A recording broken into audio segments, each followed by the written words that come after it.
Hello' everyone, আমি আলোচনা কৰি আছোঁ প্ৰফিট এণ্ড লছ ৰিলেটেড প্ৰব্লেমছৰ বিষয়ে। ইয়াতে দুটা প্ৰব্লেম লোৱা হৈছে। প্ৰথমটোত লিখা আছে, যদি এজন ব্যক্তিয়ে 20% লাভত এটা বস্তু 600 টকাত বেচিলে, বস্তুটোৰ কিনা দাম কিমান হ'ব?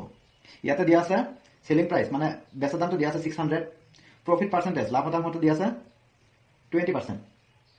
এতিয়া কষ্ট প্ৰাইচ মানে কিনা দাম কিমান হ'ব?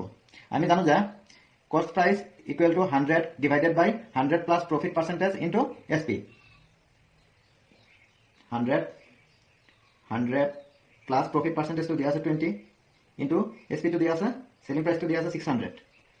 এতিয়া 100 ডিভাইডেড বাই 120 ইনটু 600, 0 0 কাটিলোঁ, 12 7 5 বাৰ, 100 ইনটু 5 ইকুৱেল টু 500।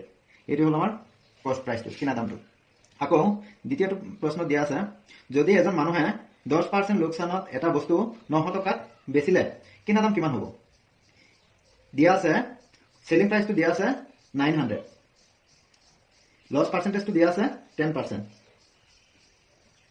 এতিয়া কষ্ট প্ৰাইচ মানে কিনা দামটো উলিয়াব লাগে। আমি জানো যে cost price equal to 100 divided by 100 minus loss percentage into SP। ইয়াতে 100 মাইনাছ লছ পাৰ্চেণ্টেজটো দিয়া আছে 10% ইনটু SP টো দিয়া আছে 900। 100 ডিভাইডেড বাই 90 ইনটু 900, 0 0 কাটিলোঁ, 9 10 বাৰ, 100 ইনটু 10 ইকুৱেল টু 1000। এইটোৱে হ'ল আমাৰ কিনা দাম। ধন্যবাদ।